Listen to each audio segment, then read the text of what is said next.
Well, praise Yah. We're going to start reading our Torah reading. We're going to continue reading it. This week's reading was 28:10 to 32:3. So if you want to turn there in the scriptures and you can read along with us.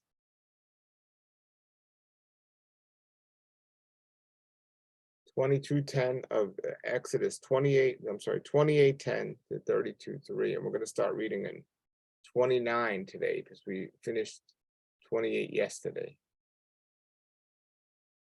All right. Hallelujah.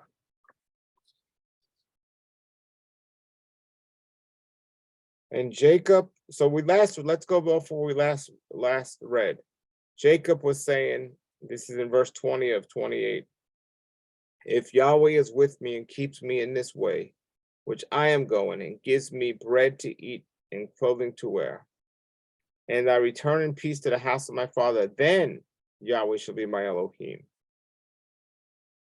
And this sandstone which I have placed my memorial pillar shall become the house of my Elohim, and which you shall give me, I will tie the tent to you. So that's where we left off.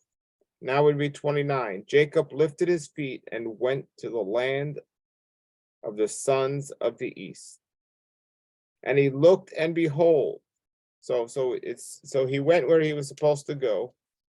And he was supposed to go to his father's house to choose a wife. And also he's fleeing from his brother, remember, he's fleeing from Esau. And he looked and behold, a well in the field. And behold, 3 flocks of sheep were lying by it. For from that well they watered the flocks, and the stone in the mouth of the well was great.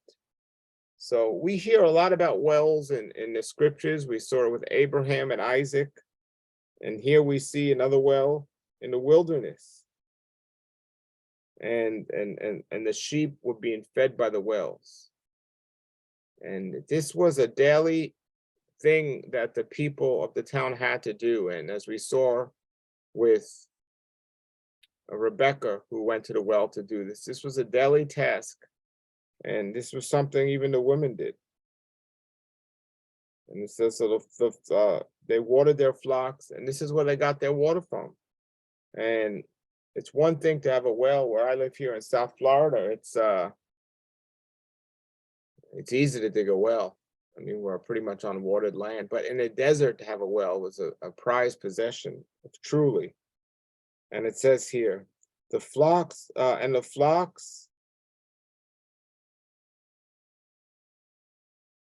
let's go back. And they looked and behold, a well in the field, and behold, 3 flocks of sheep were lying by it.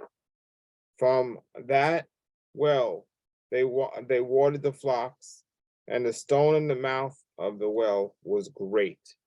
So the stone was really big on top of it.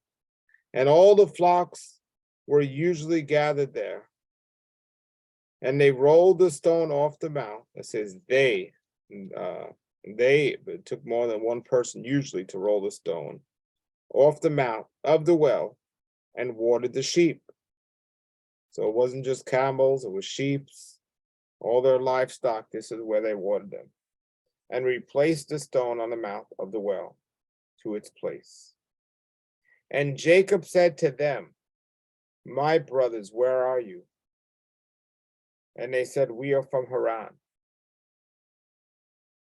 And he said to them, do you know Laban, the son of Nahor? And they said, we know him.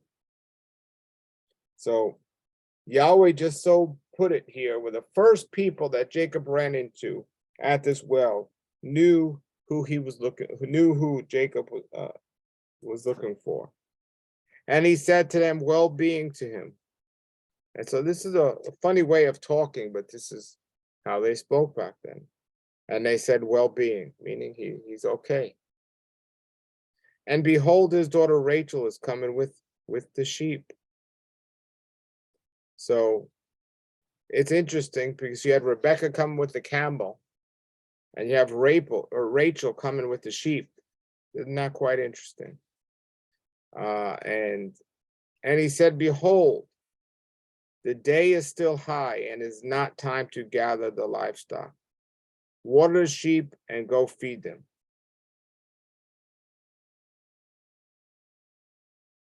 And they said, we are not able until all the flocks are gathered. And they rolled the stone from the mouth of the well. Then we water the sheep. He still was speaking to them when Rachel came with the sheep, which were her father's, for she was feeding them. And it happened when Jacob saw Rachel, the daughter of Laban, brother of his mother, and the sheep of Laban, his mother's brother. So they were cousins.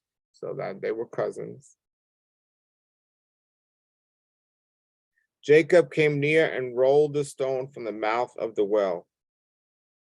So he himself rolled the stone of the mouth of the well by himself. And this stone was great and big. So it showed about the strength of Jacob. And he watered the sheep of Laban, his mother's brother. And Jacob kissed Rachel and lifted up his voice and wept. Now, I've spoke about this previously in the past. I don't know how appropriate it was for a man, a stranger, even a man that wasn't a stranger, to just kiss her. We don't know her exact age, but we know he wasn't young. And before speaking to her, it says here, he kissed her and he lifted up his voice and he wept. And now he speaks to her. So this is a very strange situation for the people that were watching, most likely. And Jacob told Rachel that he was her father's brother and that he was the son of Rebekah. So Jacob tells Rachel, pretty much, I'm your cousin. And she ran and told her father. I think she left the sheep there. She ran. I don't know how far she was running, but she went and told her father. And it happened when Laban heard the report of Jacob, his sister, he ran. A lot of running going on, a lot of urgency going on. So the famous story of Isaac and the riches must have lasted a long time. I don't think that they were interested so much that he was part of their bloodline as much as they were remembering the money and the great wealth that Isaac had brought, or Abraham's servant brought for Isaac. So they ran to meet him and embraced him and kissed him. So there's a lot of running and kissing going on here and excitement.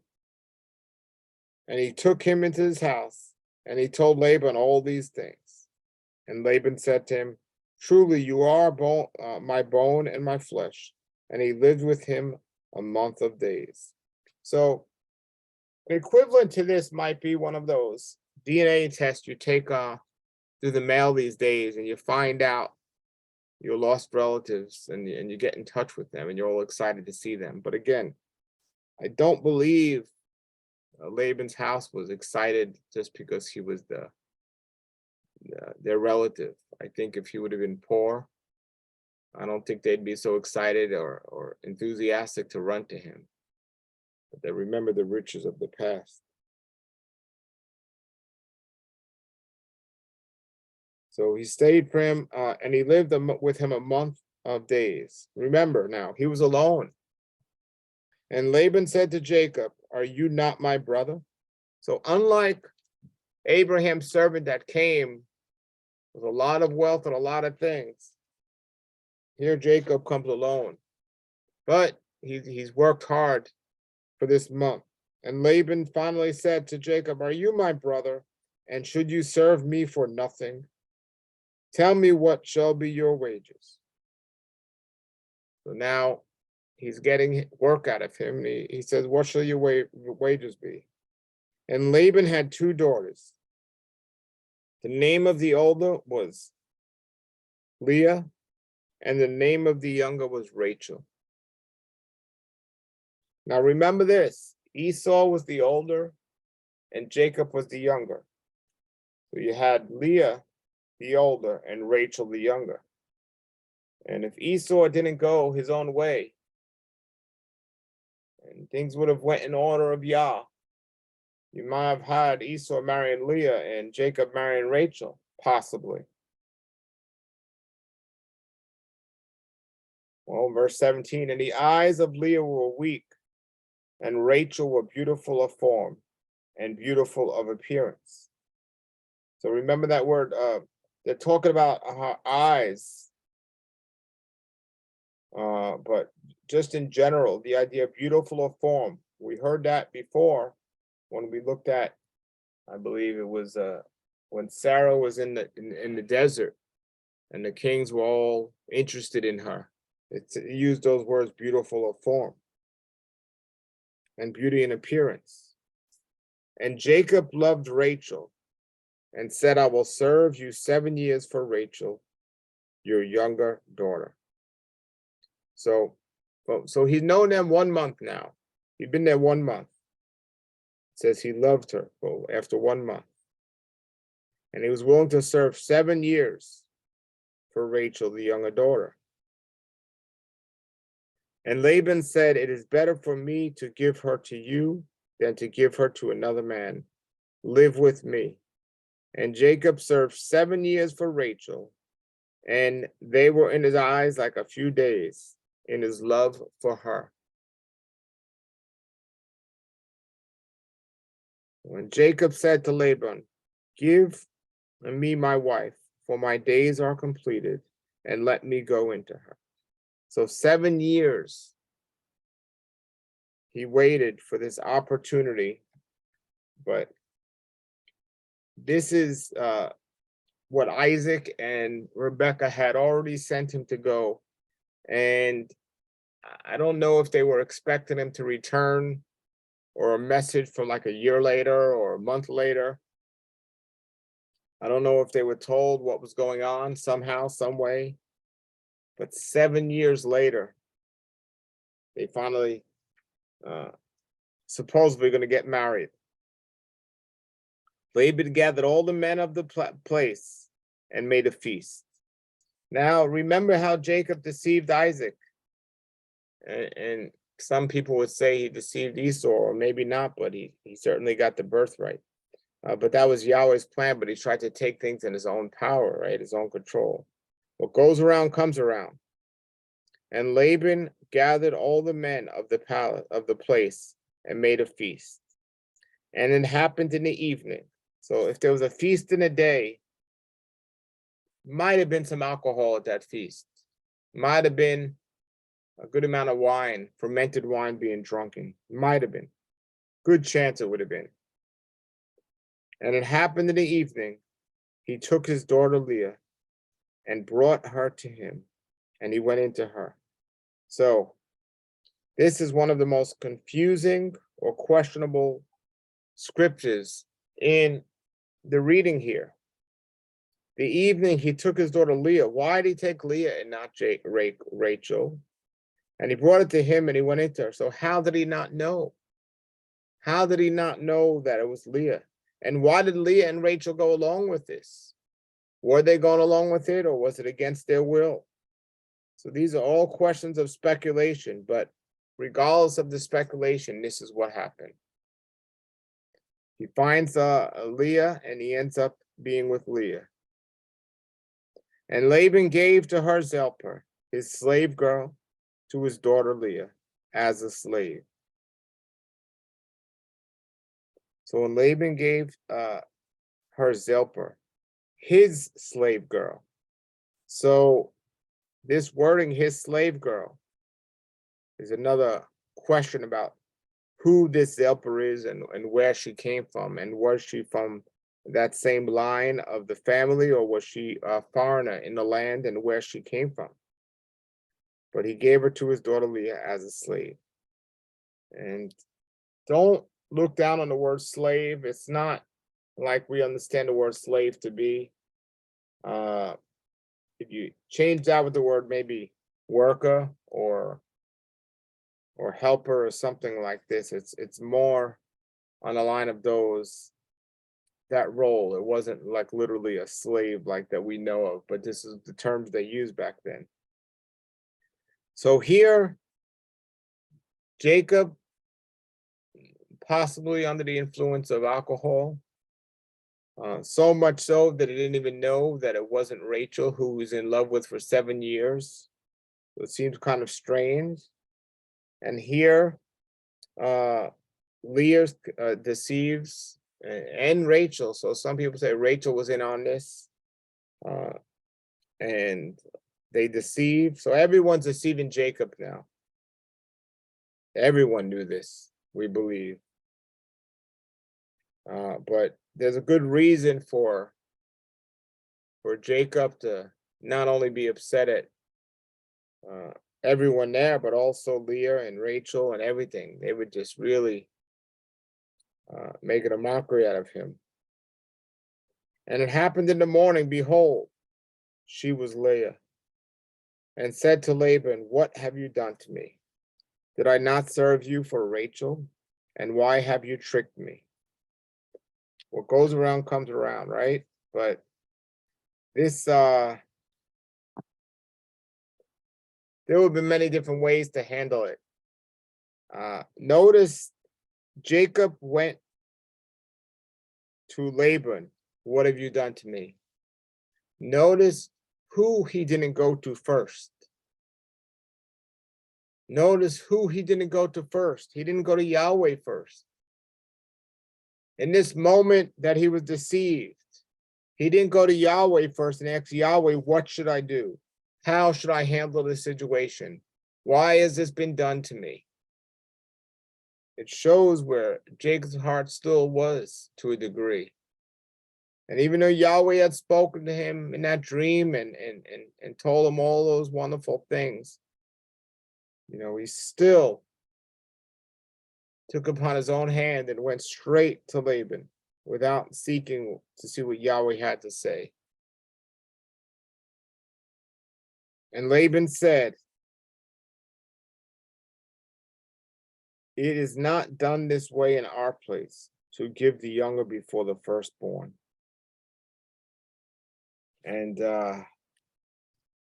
why did Laban truly do that? Well, as it says, and we read later, Jacob truly blessed him and just made him rich pretty much and really blessed him. The last thing he wanted to do was to have him marry Leah and then go away and him not work for him anymore. He had this plan to keep him there as long as possible. So Laban says, fulfill this week of this one, and we will give you the other one for the service which you will serve with me yet another 7 years. Now, in the Torah that Moses gave later on, it says that a man shall not lie with another woman's sister. So we know Abraham knew the Torah even before Moses wrote it down. We assume Isaac knew the Torah even before Moses wrote it down. And we should assume that Jacob knew the Torah. But here it's told, two sisters shall not be with one man. He shall not take a wife, two sisters. But in all fairness, though, in the Torah, when we read that, it says to vex her. A man shall not take two sisters, but it gives a reason for that, to vex her or to get them jealous or to get them upset at each other. That shouldn't be their goal. And that wasn't Jacob's goal. And technically, even after the Torah was given, he's not breaking Torah because we look at that particular reason. Let me see if I can find the exact verse here. Here, hold on.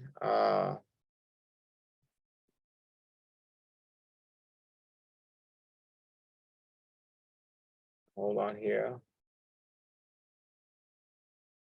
Got one chance to see if I find it. Okay. Okay, here it is. Leviticus 18:18. Leviticus 18:18 says, do not take your wife's sister as a rival wife and have sexual relations with her while your wife is living. The New Living Testament says, while your wife is living, do not marry your sister and have sexual relations with her, for they will be rivals.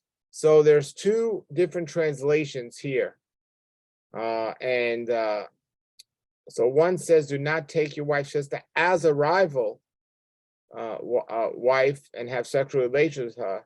But the New Living Testament reads it a little different, says, while your wife is living, do not marry your sister and have sexual relations, for they will be rivals. So there's two different translations, but most translations lead to believe as a rival wife. So in the King James, it says, nor shall you take a woman as a rival to her sister, to uncover her nakedness while the other is alive. So basically, depending how you look at it, could be one way or the other. But regardless, he knew that this is something that, is questionable. It's questionable. It wasn't the first time a man had two wives, and this teaching is not about two wives, but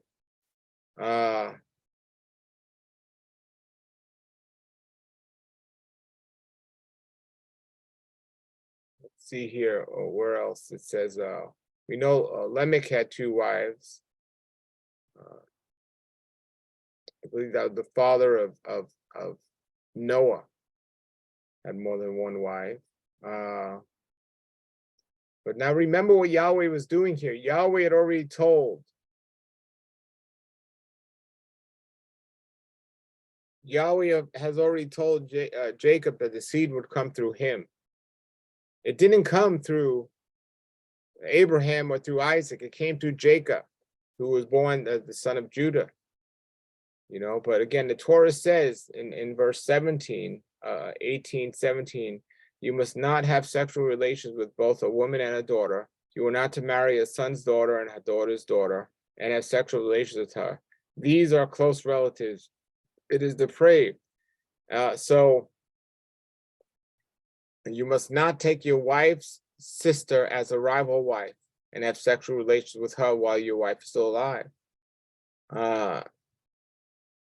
So this is the context of this, but we can say that if we look at the scriptures a certain way, that Jacob was agreeing here to commit a sin by taking on his wife. So this is something to consider here. So Laban says, fulfill this week with me, and we will give you this other one for the service which you will serve me for another 7 years. Again, we see the biggest mistake that Jacob made in this situation. He didn't go to Yahweh before he gave his answer. It's one thing if he went to Yahweh and Yahweh said, yes, this is the plan, go and do this. He didn't ask Yahweh. So when he was upset at Laban, when he found out the truth, he went straight to Laban. He didn't ask Yahweh. And here again, this offer was presented to him. Now, how could he trust Laban to begin with after Laban did this? So it said in verse 28, and Jacob did so, and he fulfilled the week of this one, and gave him his daughter Rachel to him for a wife. Jacob did not consult with Yahweh. Big problem. In verse 29, and Laban gave his slave girl Bela to his daughter Rachel, to her first slave girl. And then verse 30. He also went into Rachel, and he also loved Rachel more than Leah. And he served with him yet another 7 years. So now he's there 14 years. 14 years. Now he has these two wives, and they all have these helpers. And Yahweh saw that Leah was hated. So I don't know how the word hate was used, but but maybe the word more appropriately possibly could have been not loved as much. I don't know, but there could have been great hate there because of what had happened with the deception. But he says here, he opened her womb, but Rachel was barren. So this is a tremendous verse right here. He opened her womb, but Rachel was barren. And we've seen this in the past, and we see this now. Yahweh is the one that opens and closes the womb, not man. Well, man, sadly, will close the womb.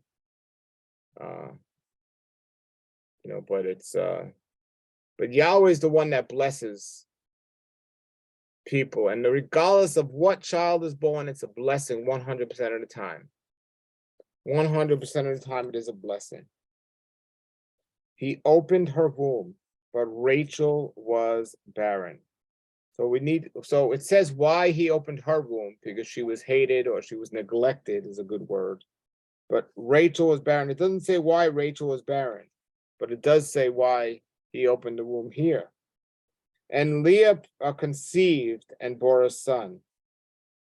And she called his name Reuben, for she said, surely Yahweh has looked on my affliction, for now my husband will love me.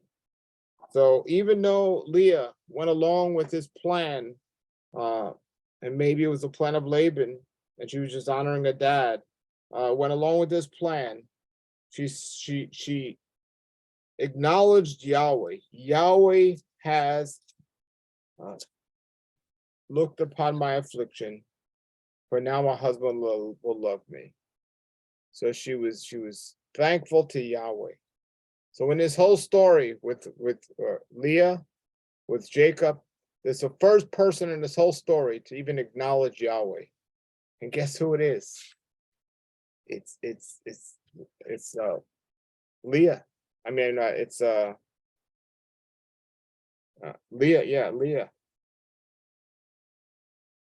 So for now, my husband lovely. And she conceived again.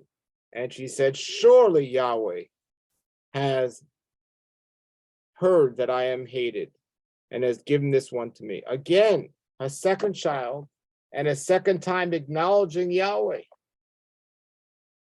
And she conceived again a third time. A third time. And she conceived again and bore a son, and said, now this time my husband will be joined to me, because I have born to him 3 sons. So his name was called Levi. So 3 sons. So she couldn't have been hated that much if he was sleeping around with her. 3 times she got pregnant, and 3 times she acknowledged Yahweh. No one else was acknowledging Yahweh here. No one was going to Yahweh. And then verse 35. And she conceived again and bore a son.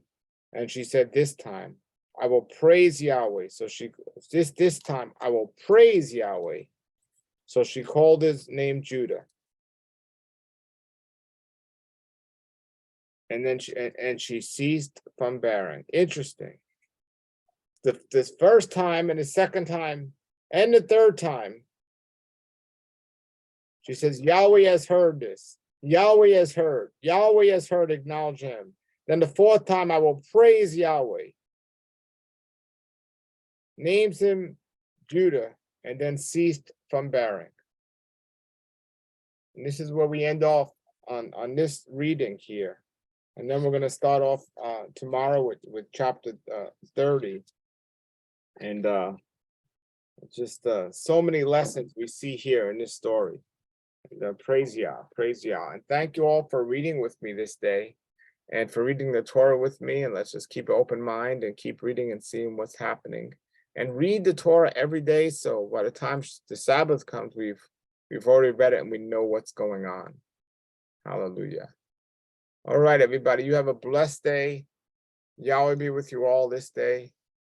And thanks for praying with me and reading with me. And shalom, shalom.